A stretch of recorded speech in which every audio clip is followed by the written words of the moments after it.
What is up, my dudes? It's your boy Musha, back again with another video. And I know it took me a while to get to this one, but we're going to be covering Conan in this one. And kind of like my first thoughts, first impressions, and kind of like the game plan that I think I would form around him, things like that. With cameo pairing, I think works really well with him. So let's go ahead and get right into it. So Conan is kind of an interesting character. At first glance, he looks really lackluster, right? He's got some cool stuff, like he has this, you can go down with it, you can do it up. It has armor, when you spend the bar on it. He has this, that deflects projectiles, lots of cool things like that, right? But the thing is that he doesn't seem to have some stuff that you would think you would need, like, for example, his only launcher, really, is this. That's his only meterless launcher. You can get some okay damage out of it, but that's pretty much it if you're going to just launch by yourself. So it could be pretty tricky trying to navigate him, but like always, we want to ask ourselves, what does this character do better than anyone else? So let's start with his button. His 112 is actually really good. He has the best stand 1 in the game, right? His stand 1 is 7 frames, and it reaches from this far, so it's super, super good. Shao was really good because he had a stand 2 that reached that far, and Scorpion also. But his takes the cake because his is faster than both of those. You can get a conversion, right? You can get a lot of stuff going with that. So this is really good because this is one of his strongest strings. This string, it does start with a high, but the important thing about it is that the string, it's so odd, there we go, is that the string is gapless. See? So at no point in that can the opponent armor. And on top of that, it has a launcher at the end. So not the most ideal, in my opinion, but you can pick stuff up off of it. For Barbarian Scar, we have back 122. It's also a really nice one because this is one of the only strings that lets him cancel right freely to his stand 1 string. And that doesn't have a huge startups, right? So there's only a few strings that he can do this cancel, and that's one of them with back 1.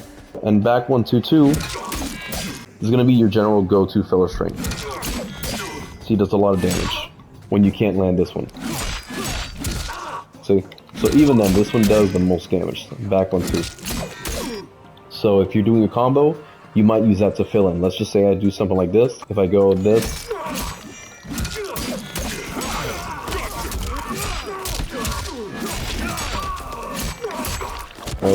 So I might do something like that.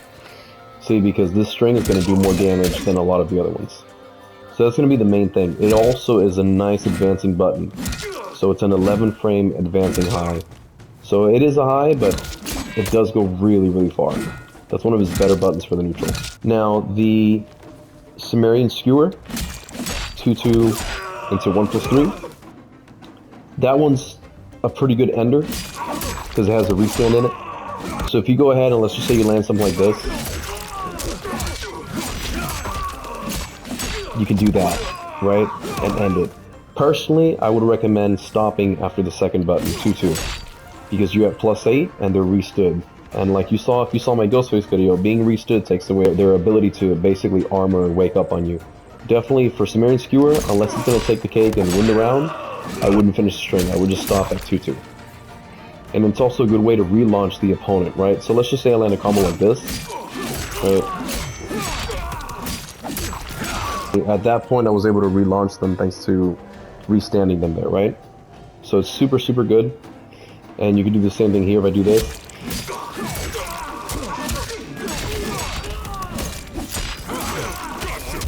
Really, really nice string.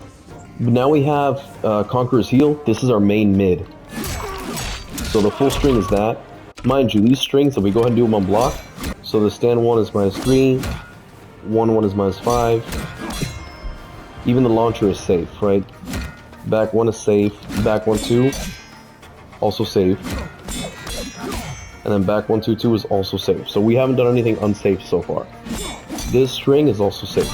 The first hit is safe, the second hit's safe, and the third hit is a grab. Now keep in mind, the third hit is a high. See, so they can duck in a full combo punish you. So that's the only thing you gotta be careful with. Now, the mid, each hit of the string is safe. See? So that's also safe. And the last hit of this is actually +2. It's one of his only plus strings. What you gotta watch out for is that the last hit is duckable. So it's not really the best thing to just throw out there. I would probably do this instead. Right? Because that's also safe. That's actually +1 if you land that. So you can follow it up with maybe another button, or you can just go ahead and use that to gain space. You know, move back up on your opponent, let them whiff, and punish them, right? Or you can punish them with that. So just some kind of like flow charts that you can make in your head. And Spellbreaker, the stand 3, it's a 13 frame high. A lot of these are highs, by the way. This is going to be basically his only serviceable mid. So,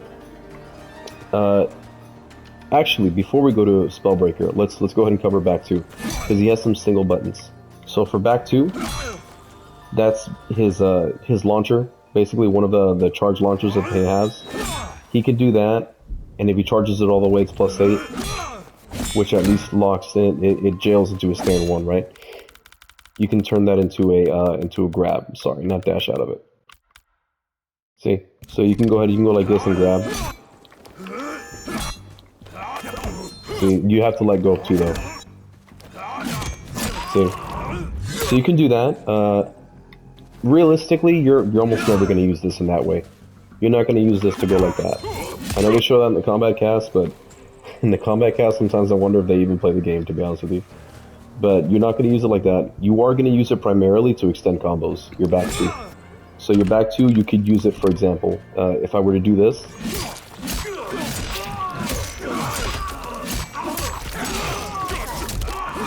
See, right there I can extend it, right? Or if I go like this. See?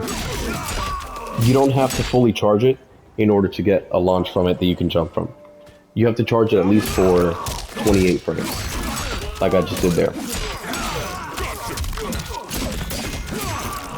See, so that's basically, and that's not like the longest windup, but you do have to hold it a bit, and then you'll be able to go ahead and combo like that. If you let it rip all the way, it does like a stupidly high launch, but again, you're almost never going to use this, so, and it's usually not the optimal route that you would go anyway. Spellbreaker, stand 3-2, 1+3. That move is a 13 frame high. It's a double high. Same thing here, you gotta watch out for. Both hits will whiff. The last hit is an overhead. And that overhead is actually, it kind of functions similarly to the Goro grab, where when you do this, it'll kind of do it shows like it's a grab, but it's not. It's an overhead. It'll basically get opponents that are crouch blocking. So that's why it's similar to Goro's grab.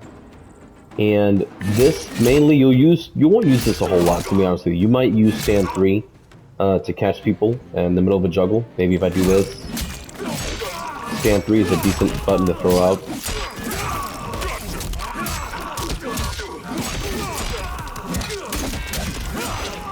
That's like a decent button to throw out.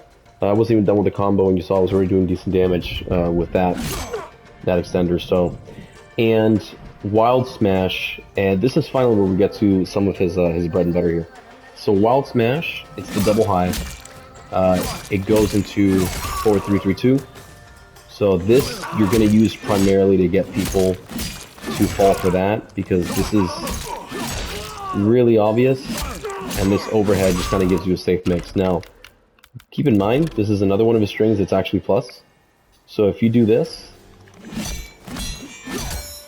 you're now, oh, I'm sorry, not plus, you're 0 unblocked, my apologies. The one that was plus was actually this one. This is +4. If you do stand 3-2 into 1+3, that's +4. Now, 4-3-3-4 is -7. So it's a safe launcher for most of the cast. And that's going to be your main, if you have a moment, like let's just say you land a parry and they hit you, that's going to be your main launching tool.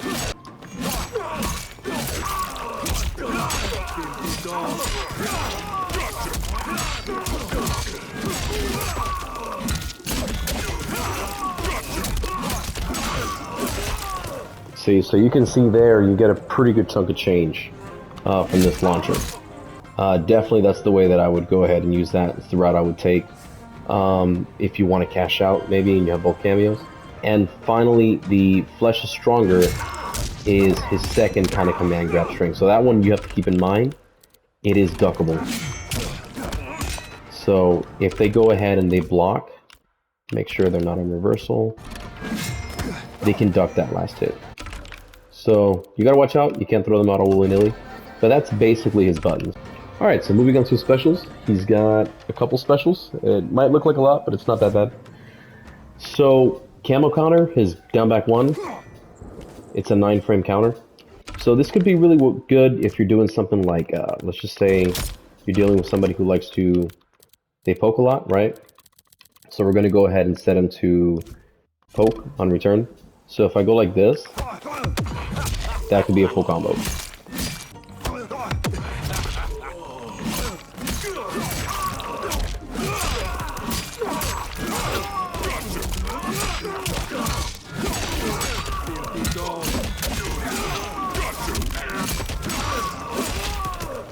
See, so that's a pretty good amount of damage just for going ahead and parrying. For a camo counter, you gotta be careful though, because if you just start throwing it out there, it's just like Johnny's. They can punish you on recovery. I have a different parry that I think works really well, and I'll go over it in a bit. But that's basically camo counter. Now, Atlantean Bulwark is his down forward 1. That's his spin move. So it has some pretty cool properties. This move can actually reflect projectiles. He'll reflect it in a random direction. See? So it's not really necessarily the right direction that he does it. Now if you enhance it, it reflects it right back. So another use for Atlantean Bulwark is you can also use it if you EX it to extend combos, right? So you can do things like this. This is just a really basic one that you can do. It's really the only reliable way to kind of go into this string, because this string on its own is not likely to hit. It's very slow, and it's a double high, and it actually doesn't reach as far as you would think, right? Like his stand run reaches further than his forward 3. So like this will hit him before this will, most likely, even though he steps forward. So it's not the best string. This is a lot, you know, more realistically you're gonna run something like this.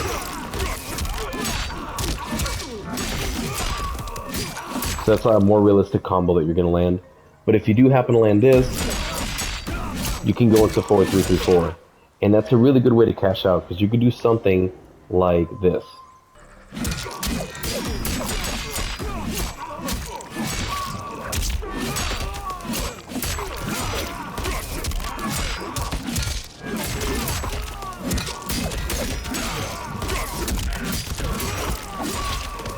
And like you saw, that's a pretty good chunk of change. That's 47%.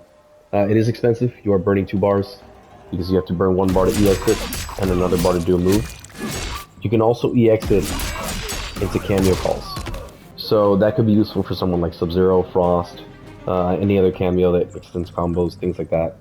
But I do think Jax is a really good cameo for him, and I'm going to get into that a little bit more later. Another nice feature of the down forward 1 is that he becomes completely immune to projectiles. So if you have something on the screen like Jack, he won't get hurt by that. See, the enemy will get knocked down, but he won't. And that actually leads to what I think is one of his good game plans, which I'll show you a little bit later. So Skyward Guardian is kind of like a pop-up that he does to an airborne opponent. So let's just say you have something like this. He can do this and pop him back. So normally you would just launch him into the air, do a normal, and then cancel a normal into Skyward Guardian. So normally that's going to be 3 or 4. His most optimal is back 3.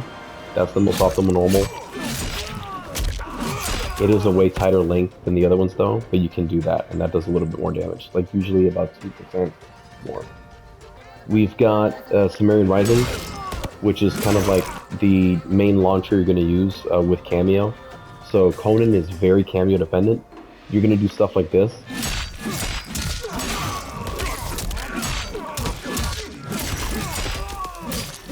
Right, and then there you go. That's, I'm using Sumerian Rising after this. See? And Barbarian Blitz is basically his run. If you're in front of him, it changes the animation. He just does this. So you can cancel out of it. You can let it rip.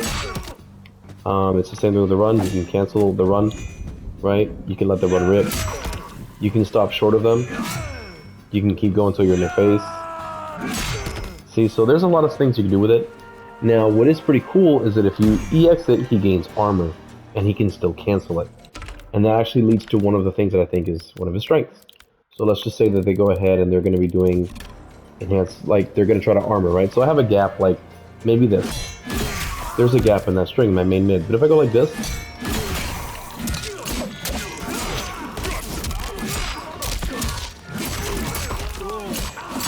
then I can go ahead and punish them for trying to armor in my gap. So you see how useful it is? Because normally the other parry loses to lows, but this doesn't. But yeah, you can see there's a lot to cover there with the flash parry. So you can kind of use that in different scenarios. So if you do this, same thing. And the input, it kind of reminds me of Smoke's cancel in a way. Because it's back 4-3 and then down block. And that's how you cancel it. And you can cancel this pretty quickly. The other use for this cancel is you can cancel some strings into more strings, right? So if I do, for example, I mentioned earlier back 1. I could do back 1 cancel, 1, 1, 2. So it's really tight, but you can do that. See? So that can lead to something like this.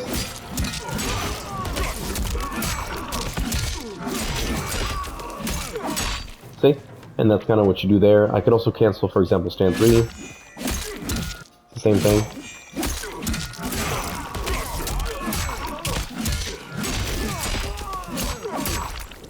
And then I can also cancel forward 3-3. So I can go.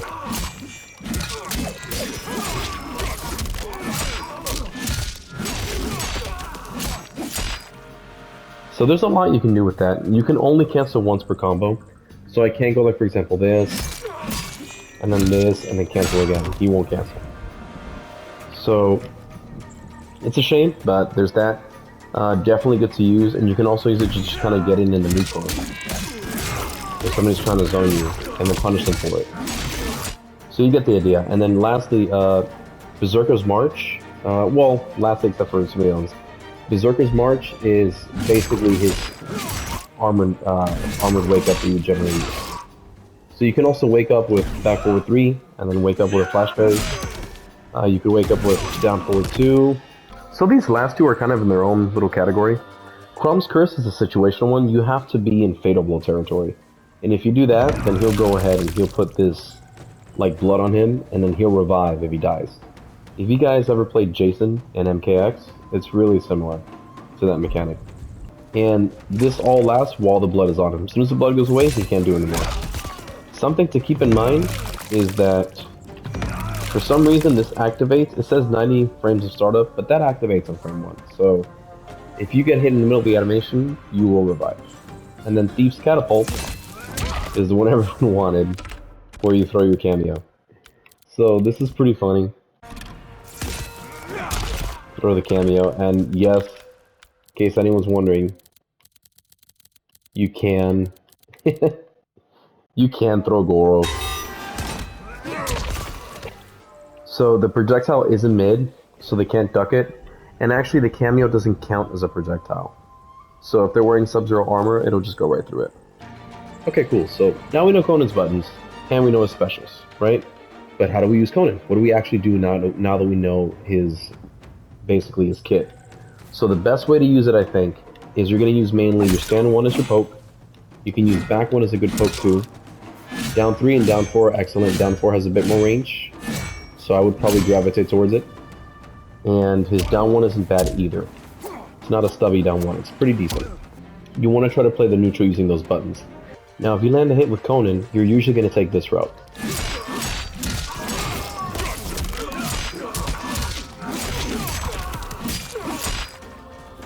So that route leaves us at +8 on hit, right, with the restand. I didn't end it like this and finish the string. I ended it in the restand only.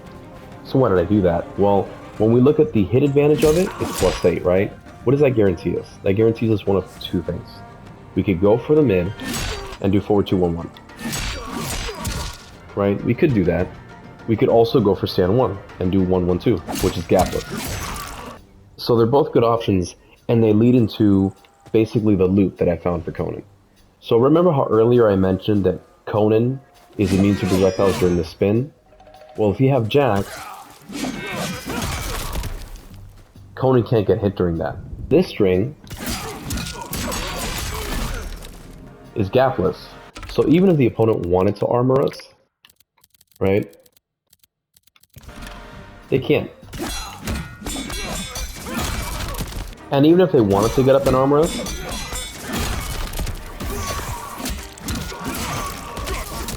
they can't. Because we can go ahead and full combo punish them. And they're back in that same situation. And there was nothing they could do about that first bit. See? So that's really strong. So then now we can go ahead and use this to kind of formulate our game plan. So then after that restand, you're going to want to go for one of the two options. If you're going to go into that setup, you're going to immediately do 1-1-2, and you're going to call Jax in the middle of that. And the timing for that is I'm pressing 1 and cameo at the same time. So I'm going to go kind of like this. And that does keep you safe. Even if they get hit early, you're still safe. And at the end of it, there's nothing they can do about it. And it's a guaranteed 10% at least. If they get hit with it, then it's a guaranteed 17%. So if you end your combo with the restand, any touch from Conan does like low to mid 30s. And then when you add that 10% to 17% on top of it, that means that any touch with Conan, as long as you have 2 cameo, is guaranteed to take about half their health each touch. So he becomes a 2, maybe 3 touch character, depending on the matchup.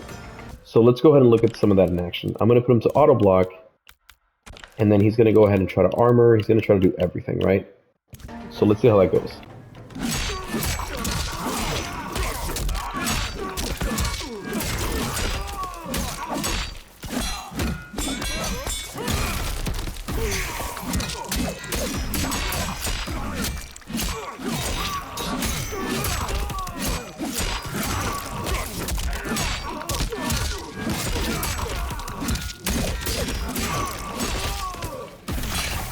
See, so that entire sequence there did most of their health, and you can see the different concepts that I was talking about being all applied there.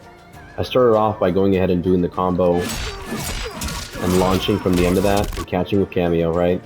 Then I charged up the back 2 to extend the combo further, right? And I went ahead and did the restand. So that alone was 32. And then from that restand, I did 1-1 into the spin. And you can see that even though he was blocking, he wasn't able to punish me. From there, I punished the slide using the string that I said was the most damaging string, which is back 1-2. Right? That's the most damaging filler string. I went ahead and did that, canceled into down forward 1, and then down forward 1 was canceled into forward 3-3-4, which is being used the same way as I was describing earlier. So here, that looks like this. Right? And from the 4-3-3-4, I went ahead and used the stand 4, because it's easier, to go ahead and do the pop-up into the down back 2. And from that pop-up, you can go ahead and restand them again, and then this time, once again, launch. And that also is going over what I said earlier, where you use the restand to launch the combo further. Once again, charging the back 2, and this time ending in its most damaging string again. See? So this is just an application, a scenario where you see me applying the different things that I've gone over in the video. So just once again, to kind of recap, I know it's probably a lot, you can go ahead and end any string that you land, and down forward 2 to launch. Once you do, you can go ahead and catch them with cameo. And then while they're caught with cameo, you can charge back 2, partially, to go ahead and get a jump follow-up. So the timing is tricky, but it's definitely something that's possible, and it's possible with more cameos than just Jax. So, and as well, I think Jax is probably one of his best cameos because it basically guarantees the follow-up. If your execution is tight and your frame accurate, then when you go ahead and you take advantage of your frame trap, there's nothing they can do about that. They're going to take that damage. And when you combine that with your first combo, you're hitting for 40 to 50% of touch. And it's all meterless, so you can save your bar for doing extensions off of any other string should the opportunity present itself. Like this one.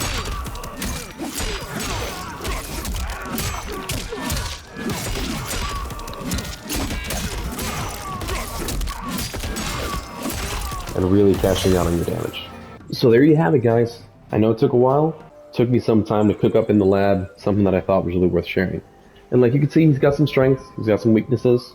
Overall, I don't think he's the best character, but I think that this particular team pairing makes him pretty strong.